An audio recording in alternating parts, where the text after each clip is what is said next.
Hi viewers, நான் உங்கள் flick கிரிட்டிஸ் சேனல்லேருந்து பேசுகிறேன். இன்றைக்கி நம்ம எதை பற்றி பார்க்க போகிறோம் அப்படின்னா, கோட் மூவியோட ட்ரெய்லர் வந்து இப்போ ரிலீஸ் ஆயிருக்கு.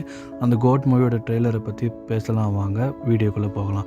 இந்த கோட் மூவியோட ட்ரெய்லரை முதல்ல போய் நீங்கள் பார்த்துட்டு வாங்க. இந்த கோட் மூவியோட ட்ரெய்லர் ரொம்ப குவாலிட்டியாக, ரொம்ப கலர்ஃபுல்லாக இருக்குது. நிறைய கலர்ஃபுல் டோன்ஸ் யூஸ் பண்ணியிருக்காங்க, டிஃப்ரெண்ட் லொக்கேஷன்ஸுக்கு ஏற்ற மாதிரி.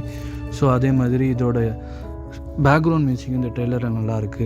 இந்த படத்தில் அட்லீஸ்ட் நம்ம விஜய் வந்து 3 கேரக்டர்ஸாவது நடிச்சிருப்பாரு அவங்க ட்ரெய்லரில் காட்டினபடி. இந்த படத்தில் நம்மளுடைய விஜய் அவர்களுக்கு வந்து ஒரு 3 ஃப்ரெண்ட்ஸ் இருக்காங்க, அவருடைய ஆஃபீஸ் லொக்கேஷன்ஸ் உள்ளபடி காட்டியிருக்காங்க. அதே மாதிரி இந்த படத்தில் நிறைய பிக் நேம்ஸில் நடிச்சிருக்காங்க.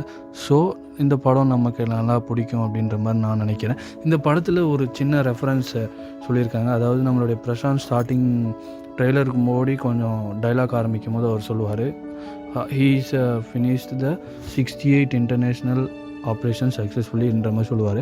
ஆக்சுவலாக அது என்ன ரெஃபரன்ஸ் பண்ணதுன்னு நான் நினைக்கிறேன்னா, விஜய் அவருடைய மொத்த மூவிஸ் தான் ரெஃபரன்ஸ் பண்ணதுன்னு நான் நினைக்கிறேன்.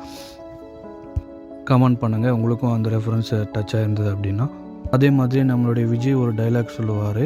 ஸோ அதுவும் மங்காத்தா படத்தில் அஜித் சொல்கிற டைலாக்கும் சேமாக இருக்க மாதிரி எனக்கு தோணுச்சு.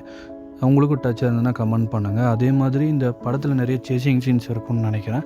ஏன்னா ஃபஸ்ட்டு பைக் சேசிங் சீன் போயிட்டுருக்கு, அப்புறம் Chennai stadium chasing scene and fighting scene மொத்தமாக சென்னை ஸ்டேடியமில் நடந்திருக்கு. அதே மாதிரி ஒரு ட்ரெயின் சீன் நடந்திருக்கு.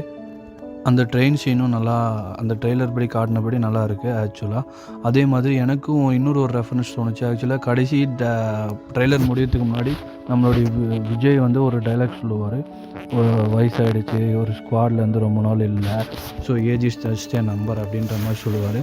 அதுக்கப்புறம் அடுத்த சீன்லேயே ஒரு டெஃபினெட்லி நாட் அப்படிங்கிற ஒரு டிஷர்ட்டை அணிஞ்சிட்டு ஸோ ஸ்டேடியத்தில் ஒரு ஃபைட்டிங் சீன் மாதிரி காட்டி அதுக்கப்புறம் ட்ரெய்லரை முடிப்பாங்க. ஆக்சுவலாக அது நம்மளுடைய தோனியோட ரெஃபரன்ஸ் பண்ணுற மாதிரி இருக்குது. மேபி இந்த படத்தில் நம்மளுடைய தலை தோனியோட கேரக்டர் கேமியாகவும் இருக்கலாம். ஸோ அதுக்கான ரெஃபரன்ஸாகவும் இருக்கலாம். மேபி அது செம்மையாக இருக்கும். இந்த தேட்டர்ஸில் நம்மளோட தோனியும் நம்மளுடைய தளபதி விஜயும் பார்த்து ஒரே ஸ்க்ரீனில் பார்க்குறது சூப்பராக இருக்கும் அந்த ஃபீலிங்கு. ஸோ அதுக்காக இவங்க அந்த மாதிரி கேரக்டர் இது கொடுக்குறாங்களா அப்படின்றது எனக்கு தெரியல. மேபி இருக்கலாம்.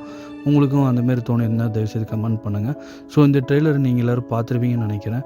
மறக்காமல் என்னுடைய சேனலுக்கு லைக் பண்ணுங்கள், ஷேர் பண்ணுங்கள். இந்த வீடியோ உங்களுக்கு பிடிச்சிருந்தா கமெண்ட் பண்ணுங்கள் அண்ட் சப்ஸ்கிரைப் பண்ணுங்கள். நான் ஏதாவது ஹிடன் டீட்டெயில்ஸ் விட்டுருந்தா அதையும் நீங்கள் கமெண்ட் பண்ணுங்கள், நானும் தெரிஞ்சுக்கிறேன். தேங்க்யூ.